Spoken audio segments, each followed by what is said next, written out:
to start off by saying I did vote for Donald Trump. We are possibly going to lose our farm if NRCS doesn't hold up their contract with us on the EQIP program.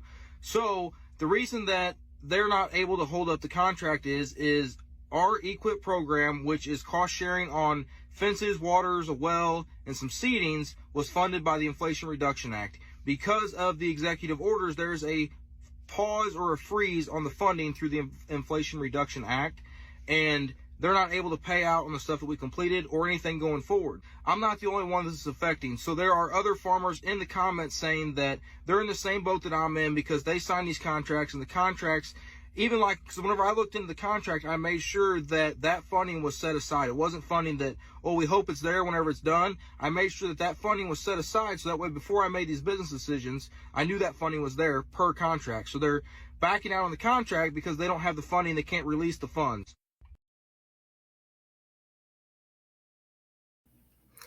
So the Inflation Reduction Act was written by the Democrats, signed by Joe Biden, and every Republican in the House and the Senate voted against it. Then you voted for the Republicans and are surprised that Trump and the Republicans are causing you to lose your farm. Make it make sense. I'm in 2 weeks. I'm done. You want to talk about regretting your vote?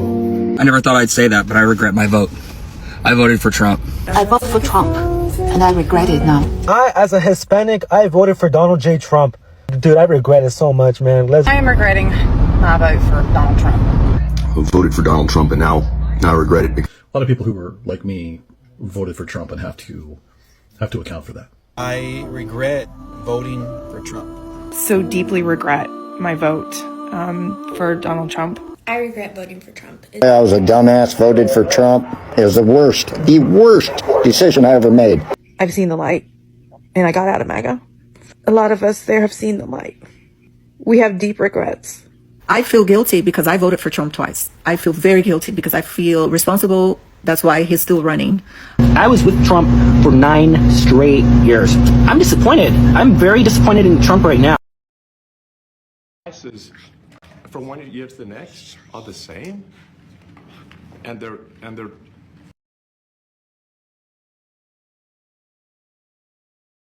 This is y'all's P word. I can't use the P word for him. Actually, the intruder in the Oval Office is the real P word, the one that's standing up. And his child is letting everyone know. Unfiltered, unprovoked. So this is not going to end well. On to Lawrence. I want to hear what Lawrence has to say.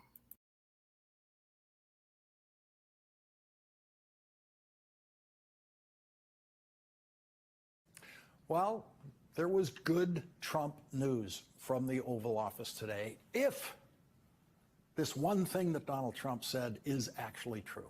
When Donald Trump complained about judges blocking his attempts to stop spending and rewrite the Constitution, a reporter asked if he would abide by the judge's rulings, to which Donald Trump, to many people's surprise, said, well, I always abide by the courts, and then I'll have to appeal it. That's the right answer. He gave the right answer, and he didn't stop there. He went on to say, the answer is, I always abide by the courts, always abide by them, and will appeal, but appeals take a long time. And that's the right answer. We can only hope that it is true. But if it is true, some of the talk you've been hearing about constitutional crisis has been premature, which is why I have not yet entertained the discussion of constitutional crisis on this program. If Donald Trump does actually defy a court ruling, then we will cover it then. But as of now, he's actually saying that he will always abide by court rulings. He could have given a more Trumpian answer like, well, we'll see, but he didn't. And that's it for the good news today. A king visited the Oval Office today, a real king, by which I mean a king who actually governs his country, unlike English kings who can't even govern their families. King Abdullah of Jordan had to sit in the Oval Office and listen to the absurdity of Donald Trump saying that he would take Gaza. King Abdullah knows that Donald Trump will not take Gaza. King Abdullah knows that everything Donald Trump said today about Gaza will not happen. Donald Trump will not take Canada. He will not take Panama.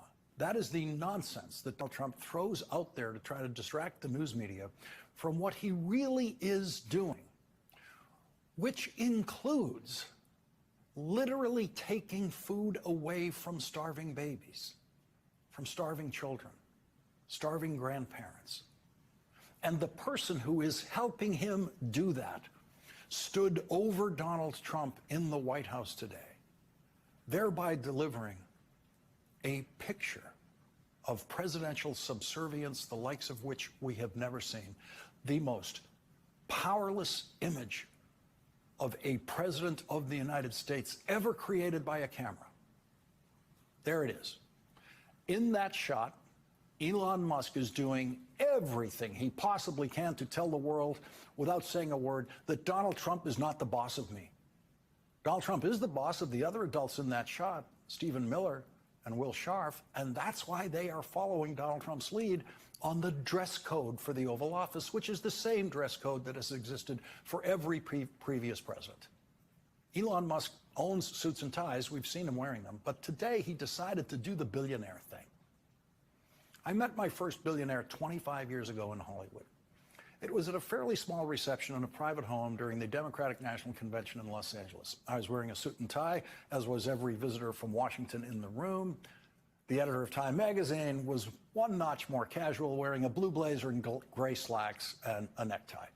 The show business billionaire was wearing a T-shirt. Everyone knew that he was the richest person in the room, and he knew they knew. And that meant he could wear whatever he wanted. He could dress like he just walked out of a TV writer's room. And so I saw then that the billionaire power move was being underdressed, violating the dress code, and knowing that you can do it because clothes don't make the man, money makes the man. And today Elon Musk decided that he wanted to outdo all of his fellow tech billionaires who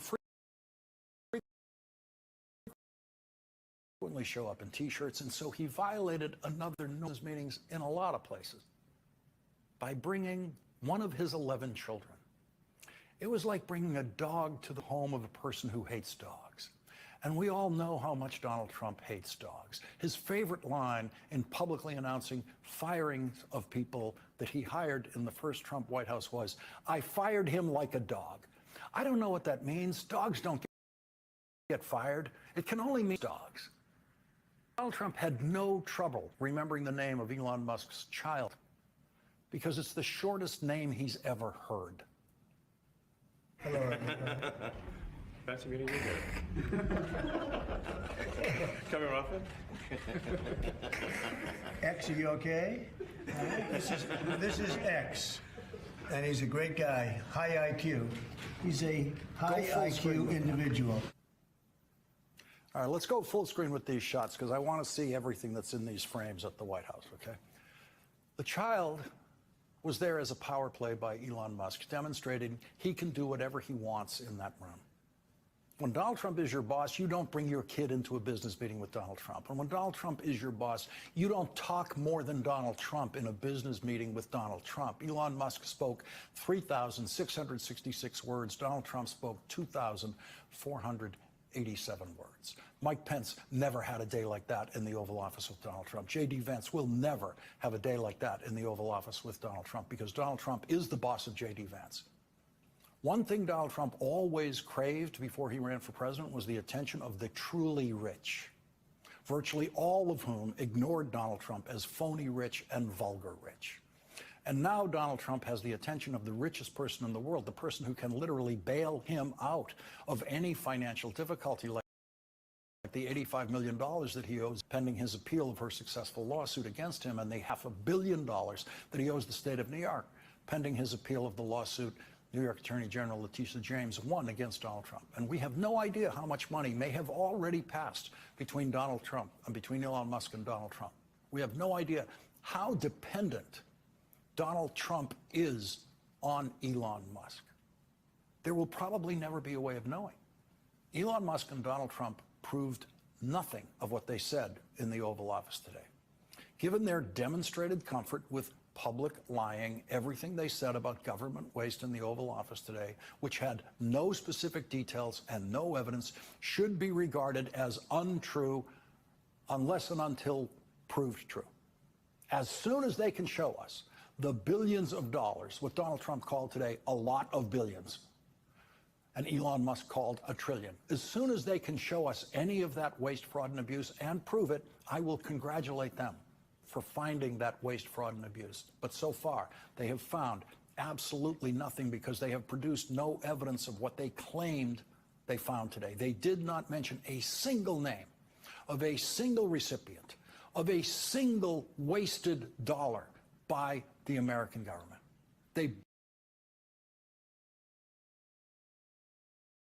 I will post the link so that you guys can watch the rest of that video. But that was profound. Thank you, Lawrence, for that. And there's nothing about this that's funny, that's cute. I'm actually reflecting that right now because I have no makeup on. But welcome again to Seen and Heard podcast. I'm your host, Sharon. And I was horrified when I saw that video of the way Elon's child talked to Trump. And like Lawrence said, that was like the biggest visual, the largest visual of weakness coming out of the Trump White House. But that's what you guys voted for. All those people that we just saw on those videos before that started the show, that's what y'all voted for.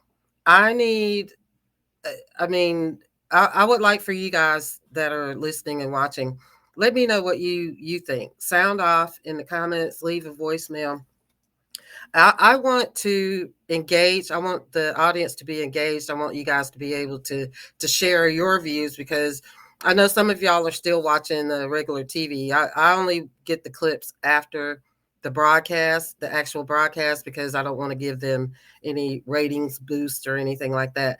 So I'm sure that a lot of y'all are screaming at the TV when y'all are watching the news, but I also will keep sharing the independent journalists that I follow on Substack, which I'm also on Substack.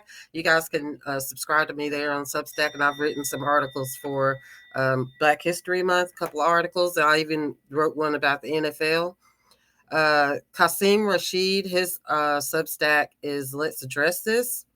And my friend Arturo on Substack, his Substack is Decolonized Journalism. So I'm going to keep sharing the independent journalists. Also, Don Lemon. I'm a lemon head when he started his podcast. I like Don Lemon. I'm going to share some of his clips too later on too, but I like Don Lemon. I don't agree with everything Don Lemon says or does, but I am thoroughly entertained by Don Lemon. So y'all let me know what y'all think of Don Lemon as well. So on that, let's give a shout out to Miss Kennis, my co-host that comes on. She is having surgery. So Miss Kennis, we love you. We miss you. And Chrissy, my friend Chrissy in New York, congratulations. We know what congratulations for. She has sent us support. She has been one of my biggest supporters too from the beginning. She's also co-hosted with me before several seasons ago. So you guys could scroll through the podcast playlist and find some of those podcasts that I have with Chrissy. Also, don't forget to thumbs up, subscribe, share, and let me know what you guys want to hear. And I will, even if you want to do a video comment, I will play your video comment.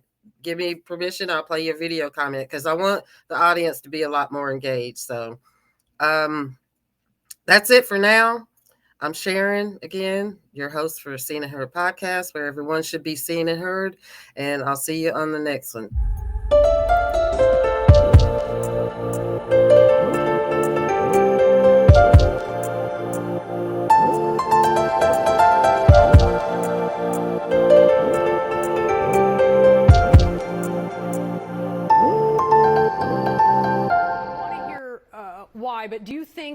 that calling Elon Musk a dick is effective messaging for confronting what is a potentially irreversible transformation of the U.S. government? Well, he is a dick.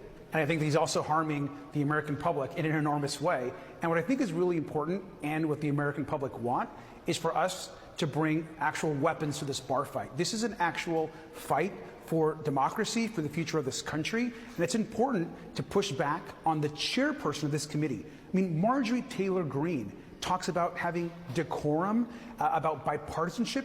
This is the person that lies more than anybody else in the entire Congress. And so if she is going to make a mockery of hearings, I want to make sure that us as Democrats are bringing that same level of energy.